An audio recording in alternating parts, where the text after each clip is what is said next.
I make a living finding needles in haystacks that think they're secure. SecOps is the art of assuming someone, somewhere, is already inside, and then proving it politely before they set your world on fire. My days are threat modeling and log correlation and the kind of boredom that saves companies millions because the boring guy noticed the one line that didn't match yesterday. I tell new hires that technology won't save you, but it will stop the lie. It'll cut through the story someone wants to tell and hand you the one that actually happened. I used to think that only applied to work. I'm 34. Phoenix born, Phoenix stubborn. My wife Rachel is 31 and works as a media coordinator for a local events company. The kind that can turn any empty lot into a pop-up festival, a brand activation, a yoga in the park morning with a DJ pretending he's not hungover. We've got a boy, Mason, who's 7 and thinks Mario Kart is an Olympic sport, and a girl, Carrie, who's 6 and has a giggle that makes the neighborhood kids forget they came over to fight about scooters. We own a tan stucco house that looks like 1,000 other tan stucco houses off the 101. There's a Saguaro's mug in our cabinet that says, "It's a dry heat because Phoenix has merch and we're basic enough to buy it." 6 months ago, I would have told you my marriage worked the way a lot of decent machines do. Some squeaks, regular maintenance, nothing catastrophic if you keep an eye on the temperature. We argued about food delivery and screen time and the way her mother tried to run our calendar like a HOA. We made up quicker than we made the mess. There was love in our kitchen even when the dishwasher sounded like it was chewing rocks. When the company booked me to fly to Florida for a 2-day on-site, the kind of "we're more comfortable if you sit in our conference room while we ask you things we could have asked over Zoom" trip, I did what dads with kids do. I packed after bedtime so I didn't step on Legos, texted Rachel a grocery list so I could feel useful without actually being here, and left before dawn so the kids wouldn't cry. The airport at 5 a.m. is a church for people who think coffee is salvation. I got through security, answered 3 emails, and then the gate agent stood up and did the voice. Mechanical issue. Delay. Then delay became a cancellation and they started handing out those little water bottles that taste like resignation. I Ubered home to surprise my family with pancakes like a sitcom dad. Except sitcom dads don't have car seats and half a backpack full of network diagrams. The sun was just up enough to make the stucco look like a different color of stucco. I came through the door quiet, dropped my bag, and froze in the hallway. Mason's backpack lay where he'd thrown it the night before like a crime scene outline. Carrie's sneakers were side by side because she thinks shoes sleep, and our bedroom door was open to an empty bed. There are a lot of explanations for an empty bed at 6,005 a.m. Rachel runs 6 a.m. yoga sometimes when she's got training shifts at the studio she helps promote. She says it resets her.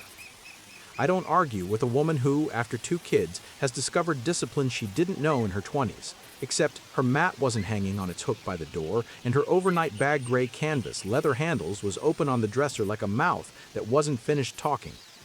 I checked the kids' rooms, both asleep, tipsy little stars on their mattresses. I checked the stove, cold. The garage, empty. I texted, back early, flight canceled. You out? Pikachu bubbles floated over the message, and then nothing. I stood there with my suitcase wheels still clicking in my head, and the part of me that solves problems put a pin in the board. If you want to know where suspicion starts, it starts small and mean and reasonable. You call it awareness. You call it a quick check. You call it anything but what it is, the first note of a song you don't know all the words to. A month before the airport morning, we'd had a fight that was mostly about dishes and partly about sleep and secretly about something else. She'd snapped, "I can't be home every night. I'll lose my edge." I'd said, "You're not a chef, Rosh. You're running Instagram for a brand that sells kombucha." It wasn't my best line.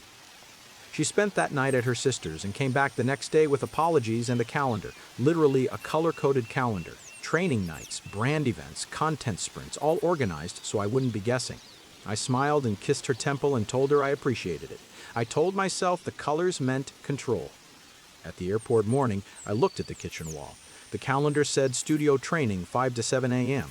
The clock said 6:17. Fine. I made pancakes. Burned 2 because Carrie's laugh made me forget the kitchen was hot. And when Mason and Carrie stumbled in with insane hair and eyes like they'd just discovered Earth, I yelled, "Change of plans! Dad's on breakfast!" They cheered at the word change because kids love chaos as long as it makes syrup. Rachel walked in at 7001, smelling like eucalyptus and downtown, hair in a messy bun that wasn't messy. She blinked when she saw me and then did that fast smile that says, "Okay, we're improvising, you're home." "Plane died," I said. "I figured I'd cook." Smells amazing.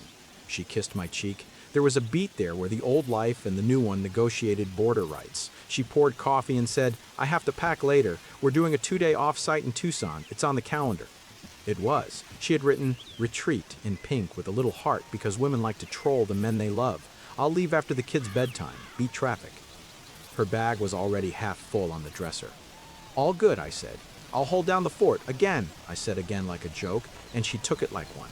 I feel like I should tell you I confronted her then, that I rose to the occasion like a better man. I didn't. You don't pull a fire alarm when you still smell breakfast. You add a line to the board. I dropped Mason at school and Carrie at her friend's for a playdate because apparently 6-year-olds need social calendars. On the way back, I stopped at the Apple store in Biltmore like a man buying vitamins.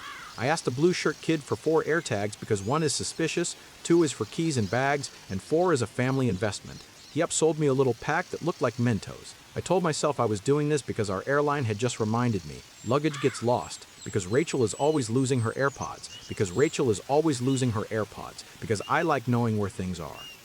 I picked up takeout I didn't need to justify parking. I set 2 tags up for what they were, keys and camera bag.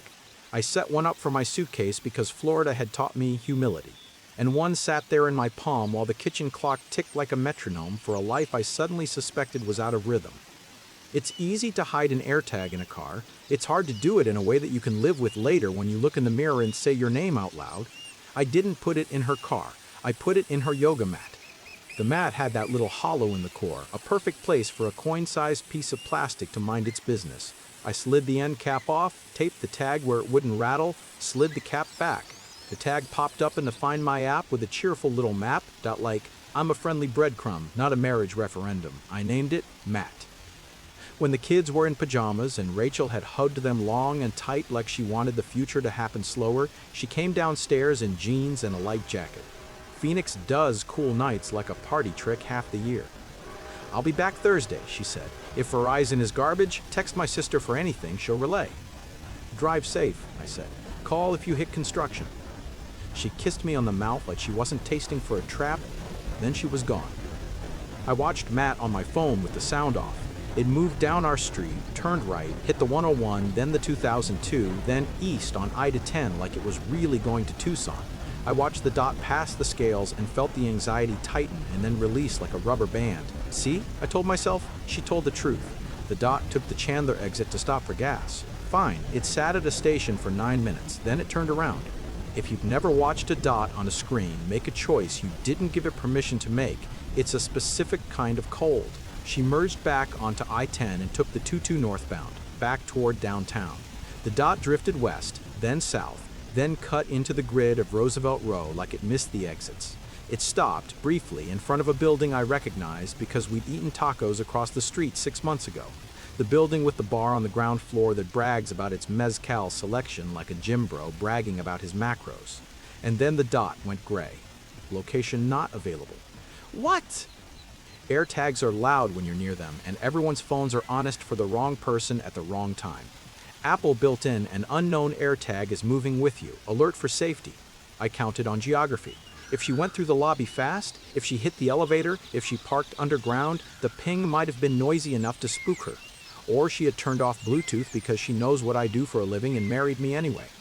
Either way, the dot sat there like a small truth trying to be big. I drove downtown like I had an errand. I parked half a block away and walked past the bar. The bar back I'd seen a dozen times was hauling crates the way 23-year-olds haul crates when they think it makes them men. He wore a black shirt with the logo on the chest and a grin for the hostess that looked like exercise. The building's lobby was glass and cement and a security desk that tried to look less like a security desk. I didn't go in.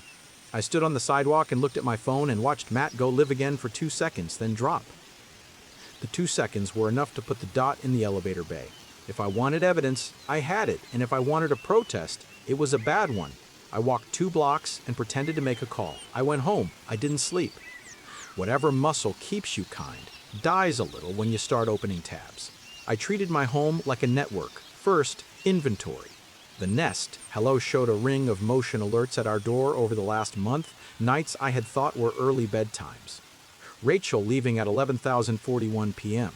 Once, 12:08 a.m. Another, in leggings and a hoodie, keys in her mouth like a teenager. returning at 30:27 a.m. and 41 a.m., the doorbell catching her face at an angle she would have hated. Lyft emails populated our shared Gmail on nights the calendar said training. Your ride is on the way. Thanks for tipping, Javier. Drop-offs within a block of the same address. Find my pings showed her phone circling our neighborhood at 5 a.m. On run days, she never posted. I remembered her telling me, social is a highlight reel. I had nodded like a supportive husband. My head was a filing cabinet, and I hated it. The next morning, Rachel called from a Tucson area code and told the kids to be good for daddy and told me to check Mason's folder for the field trip permission slip and told me she missed me. I said, send pictures, and she sent one from a hotel conference room with a whiteboard in the background that said brand pillars. I zoomed in.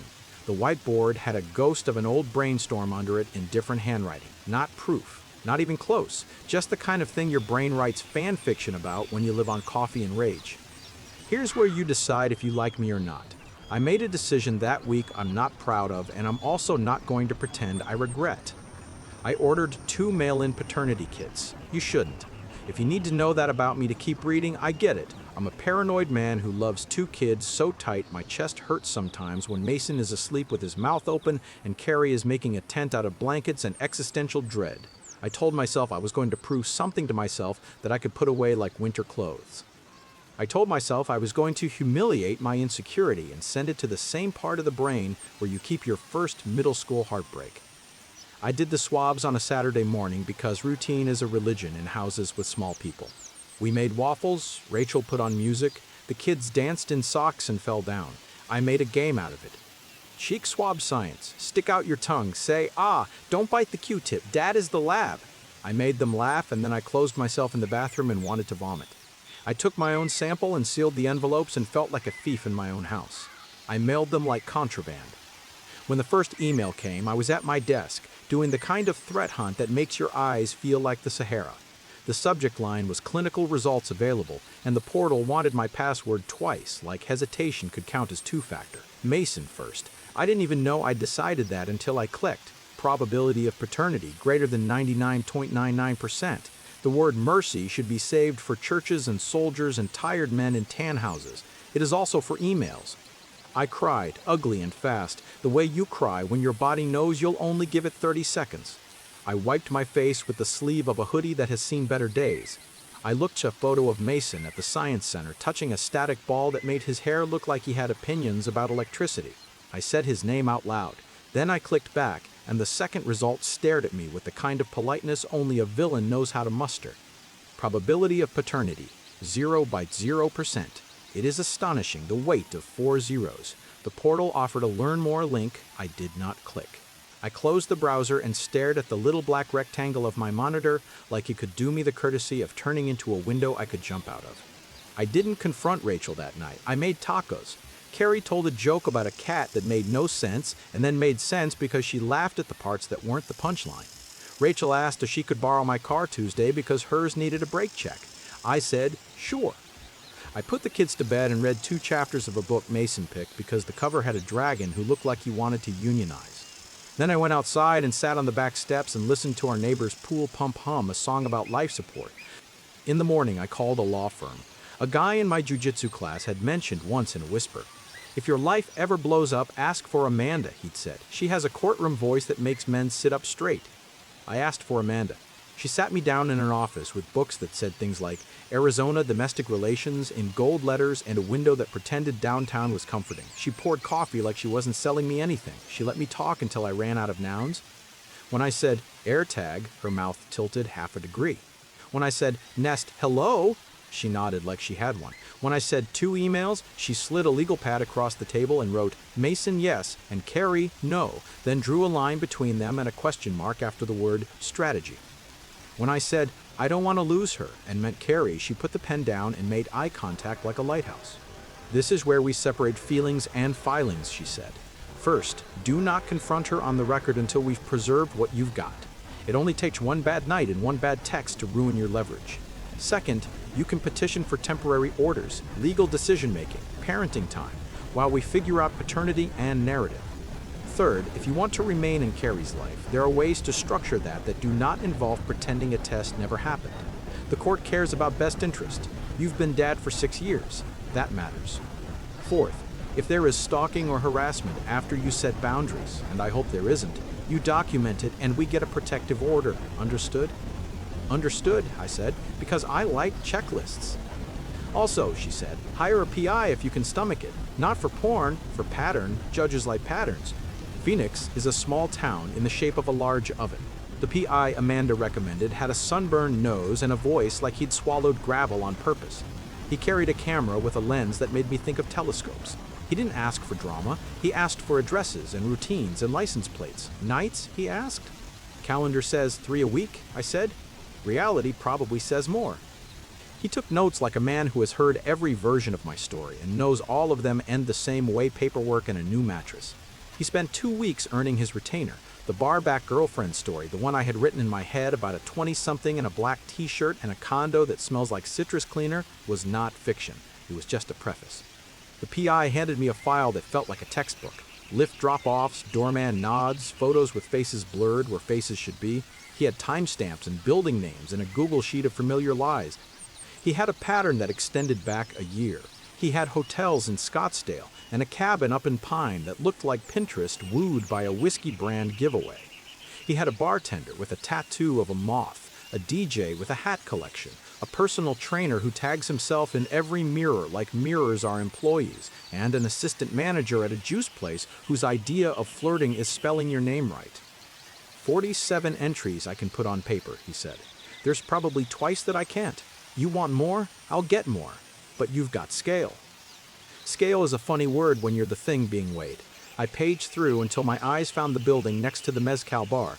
There she was in grainy black and white, hair in a bun that wasn't messy, hoodie up.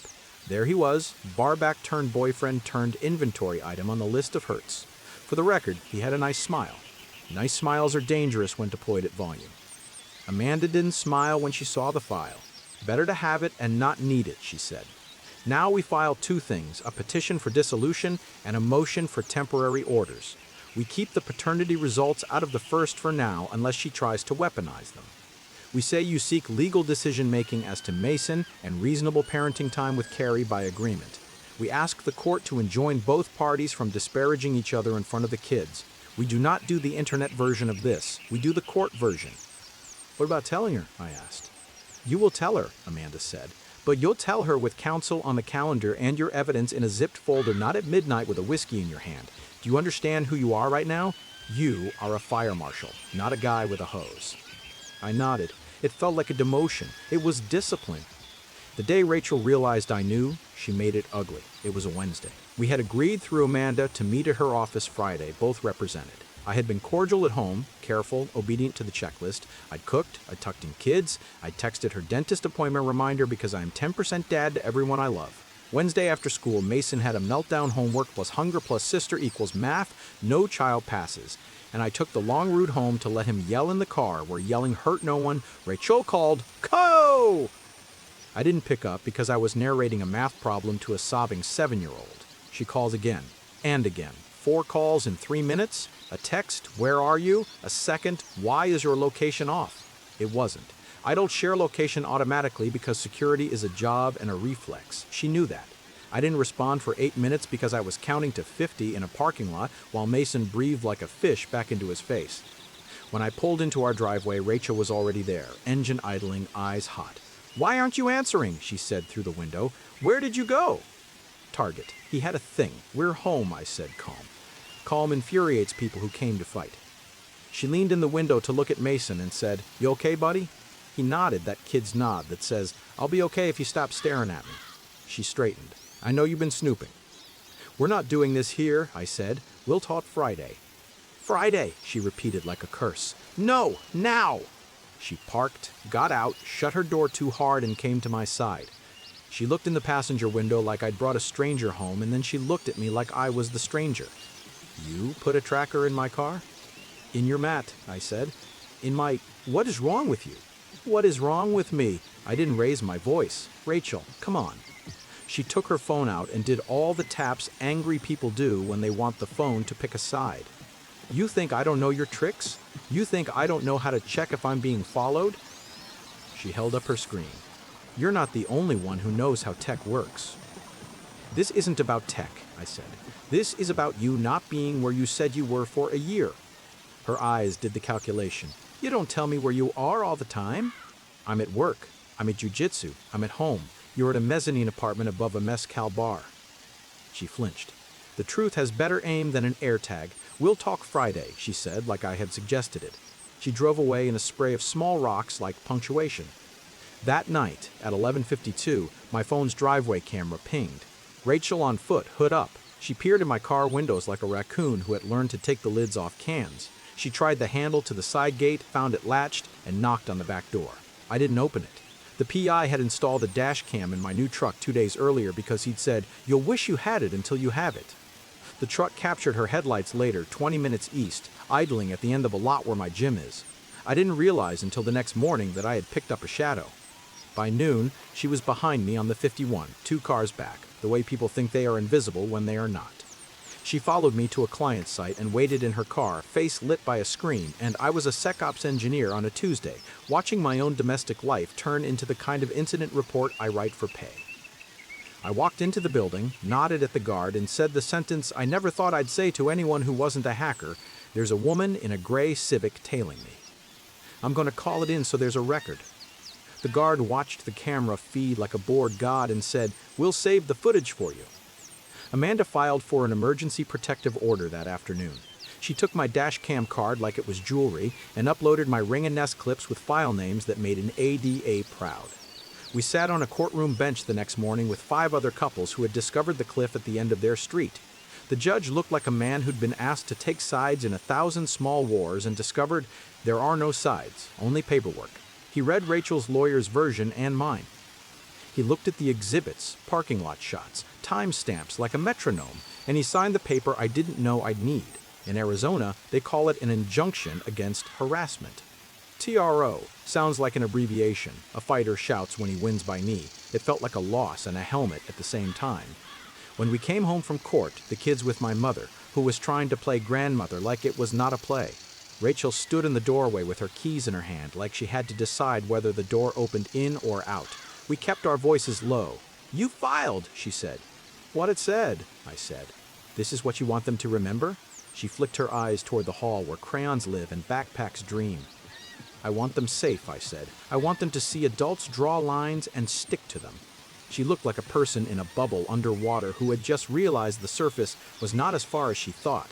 "I never wanted to hurt you," she said. "I never wanted to be hurt," I said. We stood there, 2 sentences on opposite sides of the same page. She went to her sister's that night. I lay on the couch because beds felt like lies. The hug happened the next day, quiet as a siren. I picked up Carrie from school. She's small for 6, with a missing front tooth that makes certain words sound like secrets. She ran at me across the blacktop and hit me at the waist like she always does, arms up, chin in my shirt. "Daddy," she said into me like she was testing whether the words still worked.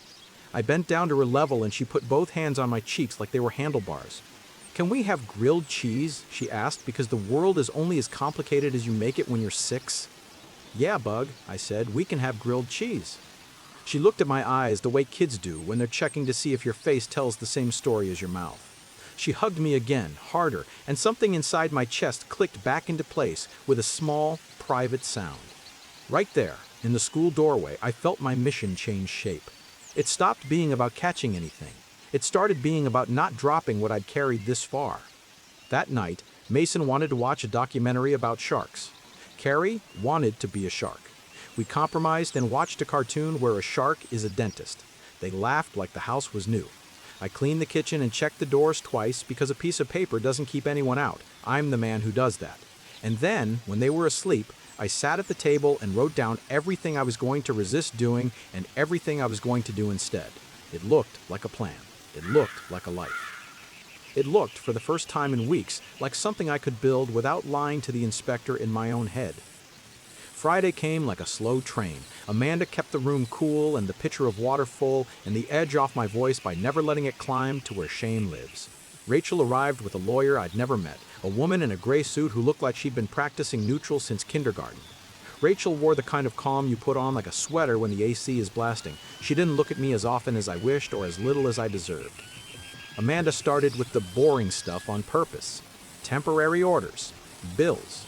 Who sleeps where until the court tells us different. She slid a proposed parenting plan across the table.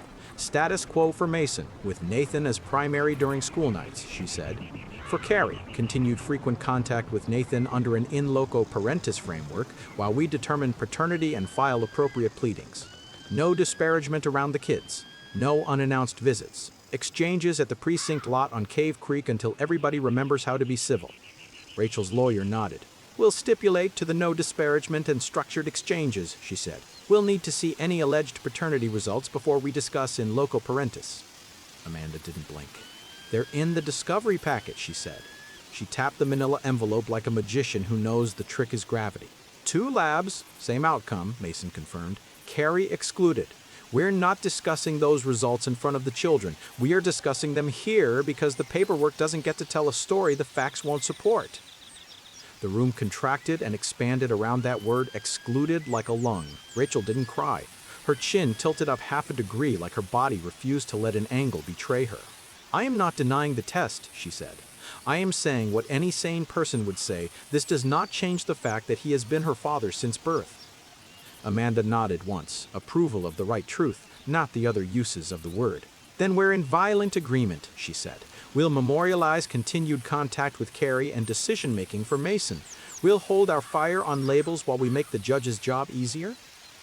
There are 100 ways to lose a marriage. This one was quiet, notarized, full of phrases that make ordinary people sleepy. We initialed margins and signed where the stickers told us to and agreed not to set the internet on fire about any of it. When it was over, Amanda packed a stack and said, "Take a walk, not a victory lap," and squeezed my forearm once like skin can hold a person together if the right hand tries. For a while, we did the exchange lot like divorced adults from a pamphlet. I kept my voice even and my eyes on the kids when I buckled them in or unbuckled them out. Mason handled it like an engineer in training, asking to see the plan taped to the fridge again, checking off the boxes. Carrie handled it like a person who feels first and names later. She leaned harder into hugs. She drew me pictures of sharks with hearts on their fins.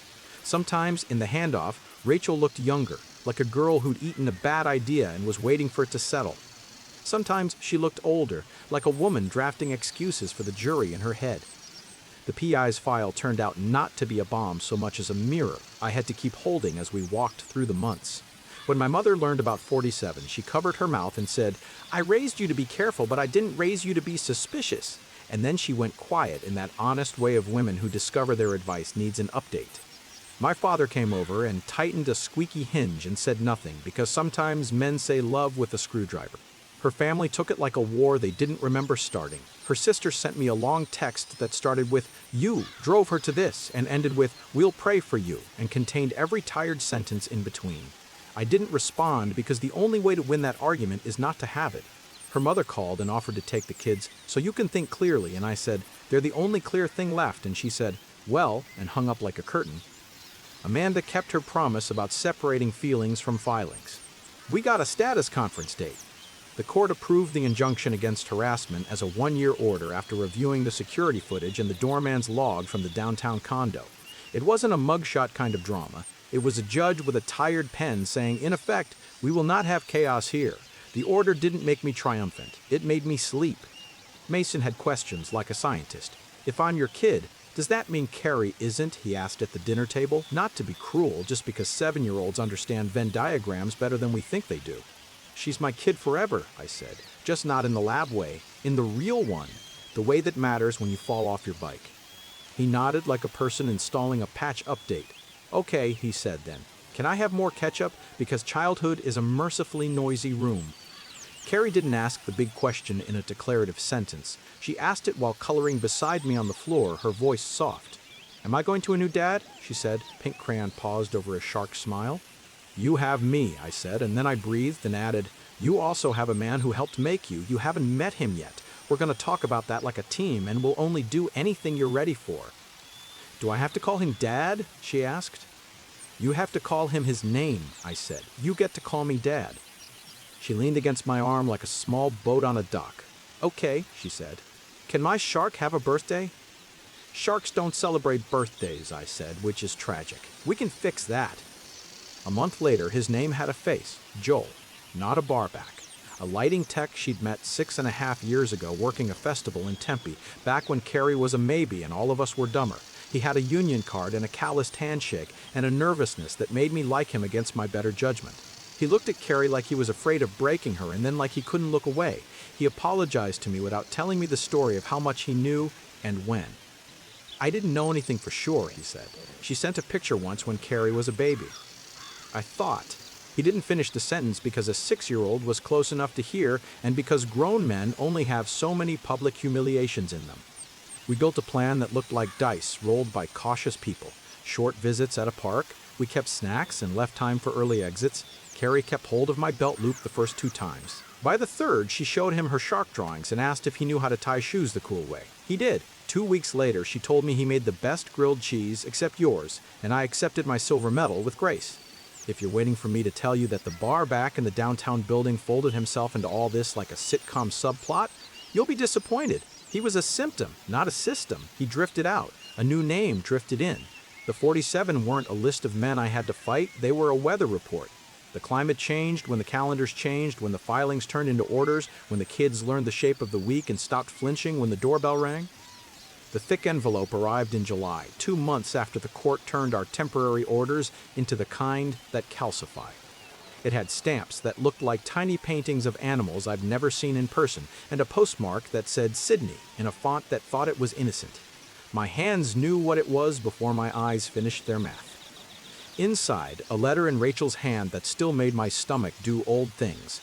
A second letter in print that said, "To the court," with a notary seal that believed in itself, and 2 smaller envelopes with our kids' names written like an apology. The long letter was to me. It was a thesis and a plea and a confession taped together with 1,000 rationalizations. She'd taken a contract with a hospitality group opening a chain in Australia. "It's a reset," she wrote. "I am not built for the kind of life we built. I wanted to be a mother. I am not good at it. I make people better at events. I ruin dinner tables. Please hate me if you need to. Please tell them I loved them the way I knew how." She said Joel had been kind about the truth. She said she was glad he existed because you were never going to let me disappear if you didn't. She said she would not contest sole legal decision-making for Mason. The notarized letter formalized that offer as much as a letter from a different hemisphere can formalize something an Arizona judge still has to sign. She said she would consent to any petition you make regarding Carrie if she chooses you in the future. And the words "if she chooses" were underlined twice, like she needed me to carry the weight of both bold and italic at once. The kids' letters were short and sweet and freckled with smudges, like she'd cried on a kitchen table in an apartment with a view of water too blue to be ours. I read them alone. I didn't give them to the kids that day. I called Amanda instead. "She can't transfer parental rights by mail," Amanda said. "But a letter like this will make the judge sleep easy when we ask to reduce her time to what the kids can handle. File it, don't frame it." I told my mother in person because phones don't deserve this kind of work. She cried in that quiet way that makes rooms look smaller. My father looked at the envelope like it had called him a name and said, "We do what we said we would do," which in our family means everything from cutting the lawn to raising children. He took Mason fishing that weekend at a pond that disappoints everyone, and Mason acted like they were in a Hemingway book. Carrie picked a library card with a cartoon coyote on it, and I told her, "Coyotes sing when they're happy and when they're lonely, and both are still songs." We filed to modify the orders to what they already were in reality. The judge read the letter with the Sydney postmark and nodded once the way tired judges do when the world emails them closure. He granted me sole legal custody of Mason without much fuss and blessed a parenting plan for Carrie that assumed Joel would continue showing up and that I would continue doing what I had already been doing, being the person who remembers which backpack has the snacks and which day is library day. The order said something about consistent and meaningful contact, which is legal for keep being her dad. It said we could revisit in a year to formalize more if Carrie asked for it. I didn't read the phrase consent to adoption out loud to anybody, not then, not there. Amanda glanced at it and touched the edge of the page with her pen. "We don't need to chase that right now," she said. "Adoptions are for when a child has decided what their last name means. Let the meaning catch up." Time, which had been a bully, started acting like a grown-up. The kids learned the new shapes fast, because kids do. Mason stopped asking me if men miss their children when they move across an ocean. He started asking for a second bowl of cereal. He got taller in the way boys do when you blink. He asked for a shark tooth necklace and promised not to wear it to picture day and then wore it to picture day because 7-year-olds are anarchists. Carrie decided she liked Joel's backyard and that he liked the exactly right amount of orange slices. She decided she wanted to plant seeds in a cup and see if the desert would humor her. She told me she wanted 2 houses and 1 dad, and I said, "You already have that." Rachel called twice from a number that started with a plus sign, and the sound delay made every sentence sound like we were lying to each other even when we were not. The second time, she cried without making a sound you could name. "I thought I would feel free," she said. "I feel like I'm floating." I stared at the sink and said the kindest, true thing I could find. "Freedom and floating look similar," I said. "One has a rope." "Are you happy?" she asked, and I didn't say yes because yes sounded like an insult and no sounded like a lie. "I'm okay," I said. "The kids are good," I said, and that made her cry again because sometimes the only adjective that matters is not yours. A year passed slowly like a mountain and quickly like a phone battery. We were 3 people with a schedule that worked and 1 person who mailed holidays. On Carrie's 7th birthday, we threw a small party in the backyard with 3 school friends and a cake shaped like a shark. Joel came by with a box wrapped badly and a careful grin. My parents came with a bench cushion for the patio and my father's quiet. The wind did that Phoenix thing where it pretends it's a different city for an hour. I lit candles. Carrie made a wish with her eyes open like she wanted the universe to see she wasn't trying to sneak anything. When I tucked her in that night, she said, "Can you adopt me when I'm big?" And I said, "Only if you still want to when you're big, and only if everybody who has to say yes says yes." She nodded, satisfied with the process at last. "Okay," she said, already half asleep, "I'll remind you." When the adoption question came up in front of Amanda again, a year and change later, she smiled that courtroom smile that makes men sit up straighter and said, "There's no prize for speed here. There's only alignment. When she's ready, we'll do it. Until then, you act like what you are." What am I?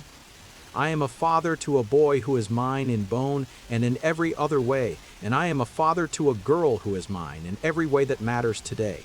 I graph schedules and build dinners and invent bedtime stories about a shark who keeps losing his keys because he has no pockets. I patch skin knees and troubleshoot Wi-Fi and teach Mason to reset the router without swearing. I text Joel when Carrie wants to show him a school project, and I text him when she's sad, and he does the same in reverse. I don't make him compete for her laughter. He doesn't make me justify my title. We both say no to her at the same times and for the same reasons because chaos doesn't need 2 houses to live in. When she asks me if I'm her real dad, I say yes. When she asks him if he's her real dad, I hope he says yes too. The world is bigger than the words. The law will catch up when the love tells it what to write. If you want a neat moral, you can have the one I tell new hires when they think they're joining a war against clever people. Tech won't save you, but it will stop the lie. The AirTag didn't make my marriage fail. It made my house honest. The Nest didn't make Rachel leave. It made a judge write down what the kids already knew. The DNA emails didn't ruin Carrie's childhood. They ruined a story that would have punished her later. The thick envelope from Sydney didn't make me a single father. It made me a man who knows how to read a postmark and still choose to stay. Would I do it publicly? No. This was a courtroom job, not a backyard spectacle. The kids never needed an audience. They needed adults who chose daylight without the microphone. That's what we tried to give them. That's what I intend to keep giving them until they're old enough to choose what their last names mean without any help from me. What would you have done with the envelope from Sydney? Would you have posted the letter to expose her, or locked it in a drawer and kept it quiet for the kids' sake? Tell me in the comments. If this story made you think about where privacy ends and protection begins, hit like, subscribe, and share it with someone who needs to hear that boundaries aren't revenge. They're rescue.